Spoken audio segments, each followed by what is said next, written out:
Good evening.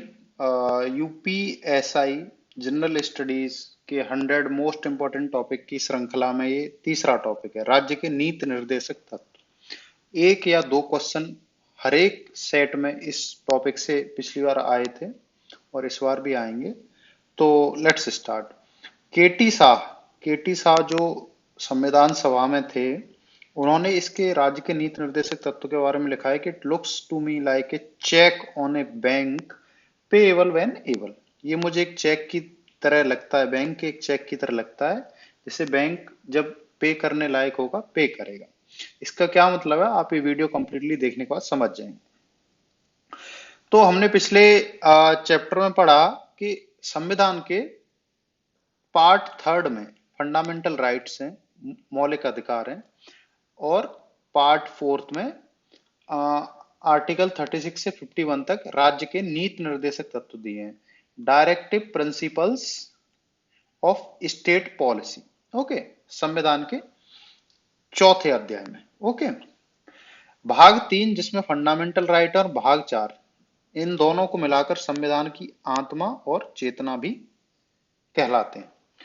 पिछले अध्याय में फंडामेंटल राइट में जो आर्टिकल 32 था, उसको जो कॉन्स्टिट्यूशनल रेमेडी संवैधानिक उपचार थे, उसको बी आर अम्बेडकर ने भी उसको बड़ा इंपॉर्टेंट आर्टिकल और संविधान की आत्मा कहा था। ओके, ये नीति निर्देशक तत्व आयरलैंड के संविधान से लिए गए हैं। आयरलैंड का संविधान 1937 में था बना, उससे लिए गए हैं, और उन्होंने इसे स्पेनिश कॉन्स्टिट्यूशन से कॉपी किया था। स्पेनिश जो कॉन्स्टिट्यूशन है उससे आयरलैंड ने लिया, आयरलैंड से इंडिया ने लिया। ओके,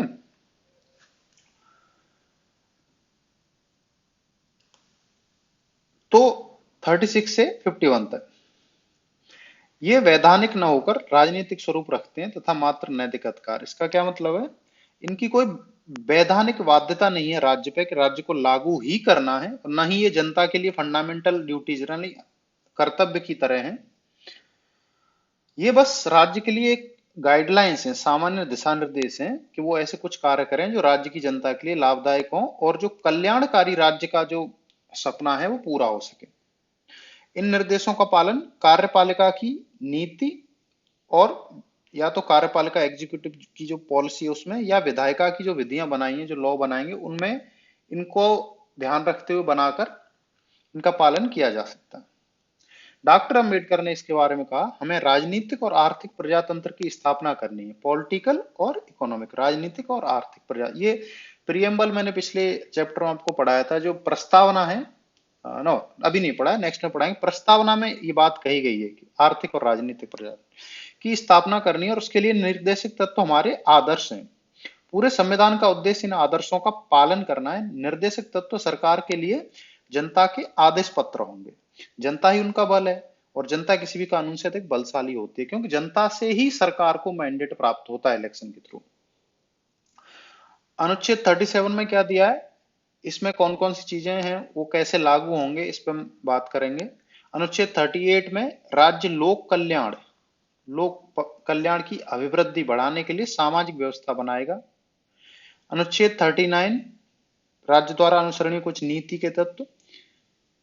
ओके, अब अनुच्छेद 39 क से शुरू होते हैं। ओके, मतलब निर्देशक तत्व शुरू एक्चुअली यहां से है। अनुच्छेद 39 क में समान न्याय और निशुल्क विधिक सहायता के लिए राज्य प्रयास करेगा। निशुल्क विधिक सहायता के लिए राज्य प्रयास करेगा। ओके, तो निशुल्क विधिक सहायता के लिए क्या किया गया, legal services authority act, legal services authority act 1987 में बनाया गया, जिसमें कि एक पूरे देश में एक नेटवर्क बनाया गया फ्री और कॉम्पिटेंट लीगल सर्विस गरीबों को प्रोवाइड कराने के लिए। उसके बाद फिर लोक अदालत के लिए प्रावधान किया गया।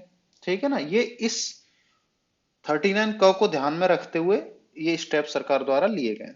अनुच्छेद 40 ग्राम पंचायतों का गठन, ये नीति निर्देशक तत्व है कि राज्य इस कार्य को करेगा। तो इसको ध्यान में रखते हुए 1993 में संविधान संशोधन किया गया, और उसमें दो बिल लाए गए थे 93 में, जिसमें 3 टियर पंचायती राज।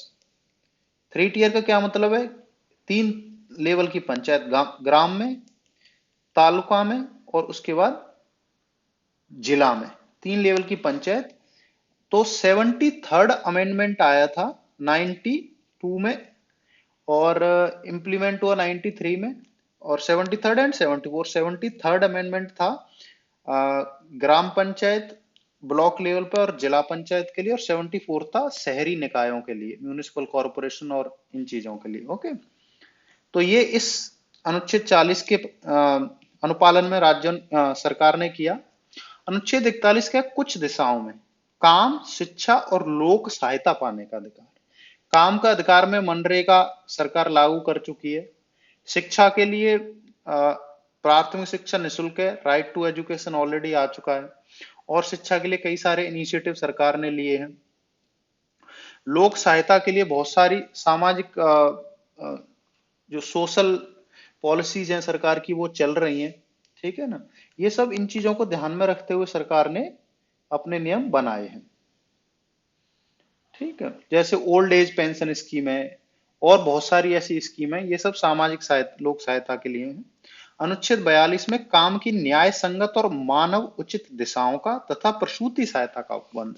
प्रसूति सहायता के लिए सरकार ने 2-3 योजनाएं चला रखी हैं, और काम की न्याय संगत और मानवोचित दिशाओं के लिए समय समय पर बहुत सारे कानून, minimum wage act, factory act, contractual labour regulation act, trade union act, child labour provision and regulation act, ये सब बनाए गए हैं। बहुत सारे नियम समय समय पर बनाए गए हैं।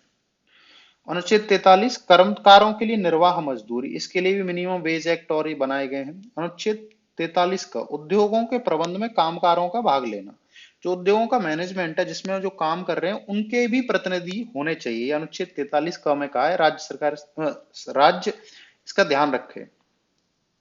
अनुच्छेद 44 में है कि राज्य नागरिकों के लिए एक समान नागरिक संहिता के लिए प्रयास करेगा। इसके लिए अभी डिबेट जारी है। वैसे गोवा एक स्टेट है जिसमें समान नागरिक संहिता है। ओके। अनुच्छेद 45 बालकों के लिए निःशुल्क और अनिवार्य शिक्षा का उपबंध, ये अभी उधर फंडामेंटल राइट्स में आर्टिकल 21A यानी क में भी चला गया, जहां ये फंडामेंटल राइट बना दिया कि 6 से 14 साल के बच्चों के लिए निःशुल्क शिक्षा का प्रावधान राज्य करेगा। अनुच्छेद 46 अनुसूचित जाति, जनजाति और अन्य दुर्बल वर्गों के शिक्षा और अर्थ संबंधी, शिक्षा और अर्थ संबंधी इसके लिए इसमें क्या किया गया है, SC ST और अदर बैकवर्ड क्लास के लिए सीट रिजर्व की गई हैं, ठीक है ना। और अभी तो इकोनॉमिक वीकर सेक्शन के लिए भी 103 अमेंडमेंट एक्ट के द्वारा 10% रिजर्वेशन दिया गया है। SC ST OBC का रिजर्वेशन एजुकेशनल इंस्टीट्यूट्स में और जॉब्स में पहले दिया गया था, मंडल एक्ट के बाद OBC को दिया गया, मंडल कमीशन के बाद। अनटचेबिलिटी ऑफेंस एक्ट लाया गया, okay. Protection of civil right act लाया गया। Scheduled caste SC ST prevention of atrocities, SC ST prevention of atrocities act लाया गया 1989 में, ओके। फिर 1990 में एक अमेंडमेंट एक्ट किया गया, 65वां कॉन्स्टिट्यूशन अमेंडमेंट एक्ट 65, जिसमें national commission for scheduled tribe and scheduled caste ये बनाया गया। फिर 89th अमेंडमेंट किया गया 2003 में, जिसमें इनको अलग कर दिया गया, national commission for scheduled caste and national commission for scheduled tribe, okay. फिर अदर बैकवर्ड क्लासेस के लिए 93 में कमीशन बनाया गया, national commission on backward classes. National commission on minorities बनाया गया 93 में। नेशनल कमीशन फॉर वुमेन बनाया गया 1992 में, okay. National commission for protection of child rights बनाया गया 2007 में, ठीक है। तो क्या क्या कमीशन बनाए गए, 1990 में एक कंबाइंड SC ST कमीशन बनाया गया, 2003 में उसे अलग कर दिया गया, SC के लिए अलग, ST के लिए अलग। OBC का कमीशन 1993 में बना, महिलाओं का 1993 में बना, माइनॉरिटीज का 1993 में, बच्चों का 2007 में बना, ये ध्यान रखें। उसके बाद फिर 18वें अमेंडमेंट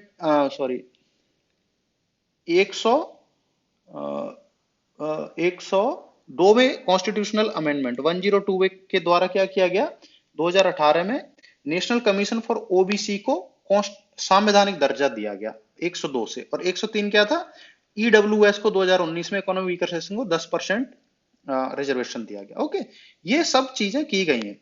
दुर्बल वर्गों की शिक्षा और अर्थ संबंधी अभिवृद्धि के लिए, अर्थ संबंधी अभिवृद्धि के लिए बहुत सारी चीजें चलाई गई, जैसे khadi village industry board, khadi village industry commission, small scale industry board, और बहुत सारी परियोजनाएं जो लोगों को हेल्प करती हैं। Small scale industry corporation, handloom board, handicraft board, coir board, silk board, बहुत सारी community development program, hill area development program, डॉट prone area development program. Okay, पोषाहार का स्तर और जीवन स्तर को ऊंचा करने के लिए तथा लोक स्वास्थ्य को सुधारने का राज्य का कर्तव्य। पोषाहार स्तर ऊपर करने के लिए बहुत सारी योजना, आंगनवाड़ी से लेके और स्कूल लेवल पे बहुत सारे मिड डे मील चल रहा है, आंगनवाड़ी पे चल रहा है, और अन्य स्कीमें चल रही हैं। जीवन स्तर को ऊंचा करने के लिए बहुत सारे प्रोग्राम है, स्वर्ण जयंती ग्राम स्वरोजगार योजना, संपूर्ण ग्रामीण स्वरोजगार योजना चलाई गई, फिर मनरेगा आया, मिनिमम नीड्स प्रोग्राम आया, इंटीग्रेटेड रूरल डेवलपमेंट प्रोग्राम आया, ये सब आए। ठीक है, लोक स्वास्थ्य को सुधार करने के लिए लेटेस्ट आयुष्मान भारत आया, उससे पहले प्राइमरी हेल्थ सेंटर हॉस्पिटल खोले गए, TB, leprosy, AIDS, cancer, filaria, कालाजर, इन सब, जापानी एंसेफेलाइटिस, इन सभी के लिए प्रोग्राम चलाए गए। ओके, ये सब किया गया। कृषि और पशुपालन का संगठन, कृषि के लिए सबसे पहले तो भूमि सुधार सभी राज्यों ने लगभग इम्प्लीमेंट किए। ठीक है ना, जमींदारी, जागीरदारी, इनामदारी, टीनेंसी रिफॉर्म, ये सब किए। सीलिंग ऑन लैंड होल्डिंग्स लगाई गई, सरप्लस लैंड को बांटा गया, कोऑपरेटिव फार्मिंग शुरू की गई। फिर कुछ राज्यों में काव, काल्व्स और बुलक, इन सभी के स्लॉटर को रोकने के लिए कुछ लॉ लगाए गए। ओके, अनुच्छेद 48 का पर्यावरण का संरक्षण और संवर्धन तथा वन्य और वन्य जीवों की रक्षा, इसकी अनुपालना में सरकार ने क्या किया? Wild life protection act, wild life protection act लाया गया 1972 में। उसके बाद फिर फॉरेस्ट कंजर्वेशन एक्ट 1980 में लाया गया। वाटर एयर पॉल्यूशन एक्ट लाए गए। ठीक है, सेंट्रल और स्टेट पॉल्यूशन कंट्रोल बोर्ड्स बनाए गए। नेशनल फॉरेस्ट पॉलिसी 1988 में लाई गई, नेशनल फॉरेस्ट पॉलिसी, बहुत सारे ये कदम उठाए गए। अनुच्छेद 49 में क्या है? राष्ट्रीय स्मारक के संस्मारकों, संस्थानों और वस्तुओं को संरक्षण देना। इसके लिए सरकार ने आर्कियोलॉजिकल साइट्स और हिस्टोरिकल मॉन्यूमेंट्स का संरक्षण करती है। इसमें एक एएसआई है डिपार्टमेंट, वो इनका करता है। अनुच्छेद 50 कार्यपालिका से न्यायपालिका का पृथक्करण, ये क्या कहानी है? 1973 में क्रिमिनल प्रोसीजर कोड के द्वारा जुडिशियली और एग्जीक्यूटिव को पब्लिक सर्विस में अलग अलग कर दिया गया। जुडिशियरी और एग्जीक्यूटिव, इससे पहले जुडिशियरी और एग्जीक्यूटिव सेम थे। जो डिस्ट्रिक्ट मजिस्ट्रेट और एसडीएम और तहसीलदार होते थे, डीएम, एसडीएम और तहसीलदार, उनके पास एग्जीक्यूटिव पावर, कार्यपालक शक्ति तो थी ही, साथ साथ जुडिशियल पावर भी थी उनके पास, जज का भी काम करते थे। इसके बाद इन्हें सेपरेट कर दिया गया। अभी डिस्ट्रिक्ट मजिस्ट्रेट एग्जीक्यूटिव काम करते हैं, और जो जुडिशियल काम है वो डिस्ट्रिक्ट जुडिशियल मजिस्ट्रेट नियुक्त किए गए वो करते हैं, जो सीधे हाईकोर्ट के अंदर दिशा निर्देशन में काम करते हैं। अनुच्छेद 51 अंतरराष्ट्रीय शांति और सुरक्षा की अभिवृद्धि, इसके लिए इंडिया की फॉरेन पॉलिसी वो नॉन अलाइनमेंट की रही, पंचशील की रही है, इंटरनल पीस और सिक्योरिटी की यूएन को सपोर्ट करने की रही। तो आप इन सभी को बार बार देखें, और इनको आपको पता होना चाहिए इनका क्रम क्या है, पहले कौन सा था, दूसरा कौन सा था, अनुच्छेद 49 में क्या है, 50 में क्या है, 46 में क्या है, 47 में। इनके क्रम पे भी क्वेश्चन पूछे गए कि आप इनके क्रम वाइज लगाएं, और इनमें किस में क्या है, इस पे भी क्वेश्चन पूछे गए। तो ये बहुत इंपॉर्टेंट है, आप इनको याद कर लें। नीति निर्देशक तत्व और मौलिक अधिकारों का संतुलन। ओके, अब 39 अनुच्छेद में कहा गया है कि राज्य के जो संसाधन है इस प्रकार प्रयोग होने चाहिए कि उनका लाभ जनसंख्या के सभी भागों को प्राप्त हो। ठीक है ना। और अनुच्छेद स क्या कहता है? 39 कुछ व्यक्तियों के हाथों में धन का केंद्रीकरण नहीं होना चाहिए। तो इन दोनों को लागू करने के लिए सरकार बहुत सारे प्रोग्राम चलाती है। ठीक है ना। तो उन सभी और विधि बनाती है, उन प्रोग्राम और विधि को इस आधार पर कोर्ट कैंसिल नहीं कर सकता कि वो मूल जो मूल अधिकार है उनको वो उनका हनन करते हैं। उसके आधार पर इन दोनों के अनुपालन में बनाई गई विधि को कोर्ट कैंसिल नहीं कर सकता। ओके, इसके एक्चुअली इस इश्यू को सेटल करने के लिए कई सारे कोर्ट केसेस हुए इंडिया में। ओके, पहले आपको पता है कि एक केस हुआ था गोलकनाथ वाला। गोलकनाथ केस हुआ था, वो किस लिए हुआ था? गोलकनाथ केस फंडामेंटल राइट से रिलेटेड था। उसमें था गोलकनाथ केस में कि फंडामेंटल राइट्स को चेंज नहीं किया जा सकता। ठीक है ना। Parliament cannot take away any fundamental right है, सैंक्रोसेंट है।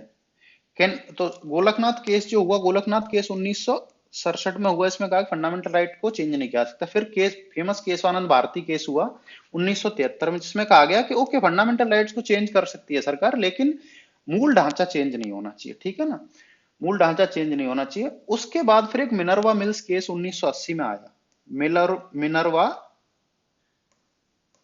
मिनर्वा मिल्स 1980 में सुप्रीम कोर्ट में केस आया, जिसमें कोर्ट ने ये कहा कि ये वर्डिक्ट दिया जो नीचे लिखा हुआ है कि दोनों संतुलन में है, फंडामेंटल राइट और फंडामेंटल जो और नीति निर्देशक तत्व, दोनों पहिए हैं गाड़ी के, एक के बिना दूसरे काम नहीं चल सकता, और कोई किसी से सुपीरियर या इंफीरियर नहीं है। और उसमें ये कहा गया कि अगर 39 वर्ष ये वाले और इसको, इन दोनों को इंप्लीमेंट करने के लिए सरकार कोई कानून बनाती है, तो उसे मौलिक अधिकार 14 और 19 पे वरीयता देके बनाया जा सकता है, ठीक है ना, भले ही वो इन दोनों अधिकारों का हनन कर रहे हैं फिर भी वो वैलिड रहेगा, उन्हें इसलिए कैंसिल नहीं करेगा कोर्ट को 14 और 19 को का हनन कर रहे हैं।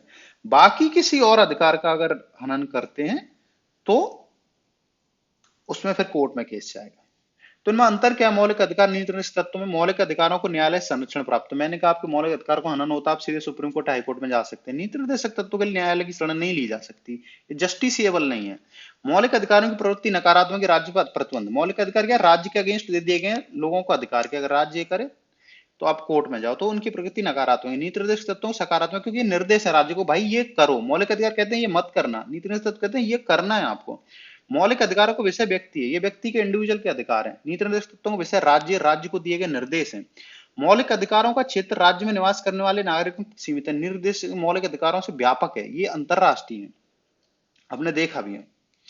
मौलिक अधिकारों को सीमित या स्थगित किया जा सकता है। नीति निर्देशक सिद्धांतों को कभी किसी अवस्था में सीमित नहीं किया जा सकता है, ठीक है ना। मौलिक अधिकारों को पार्लियामेंट चेंज कर सकती है, नीति निर्देशक तत्वों को नहीं कर सकती, वो फंडामेंट, वो मूल ढांचे वाली बात आ जाएगी। मौलिक अधिकार नागरिकों के व्यक्तिगत व्यक्तित्व का विकास करने के लिए, इंडिविजुअल पर्सनैलिटी के लिए। नीति निर्देशक तत्व समाज के विकास पे बल देते हैं, ठीक है ना। मौलिक अधिकारों को मुख्य विभिन्न स्वतंत्रताओं पर बल देते हैं। नीति निर्देशक तत्व सामाजिक और आर्थिक अधिकारों पर बल देते हैं। ये स्टेटमेंट सीधा उठाया गया था पिछली बार। नीति निर्देशक तत्व सामाजिक और आर्थिक अधिकारों पर बल देते हैं। मौलिक अधिकारों की सरकार द्वारा अवहेलना की जा सकती है। नीति इमरजेंसी में मैंने आपको बताया, नीति निर्देशक तत्व मूलतः जनमत पर आधारित होकर कोई सरकार की अवहेलना नहीं करती। मौलिक अधिकारों का कानूनी महत्व है, नीति निर्देशक सिद्धांतों को नैतिक है। ये पिछले साल के क्वेश्चंस हैं, आप वीडियो को ढंग से देखें तो ये सारे क्वेश्चंस आप सॉल्व कर पाएंगे। ये देखिए बड़े बेसिक से क्वेश्चन पूछे जाते हैं इसमें से, तो आप इस वीडियो को देखें और सारे क्वेश्चन सॉल्व करें, ओके। और इससे आगे हम एक कॉन्स्टिट्यूशन पे वीडियो में बनाऊंगा, चौथा वीडियो होगा, वो वीडियो कॉन्स्टिट्यूशन पे बेसिक इंफॉर्मेशन कॉन्स्टिट्यूशन के बारे में होगी। तब तक के लिए बाय।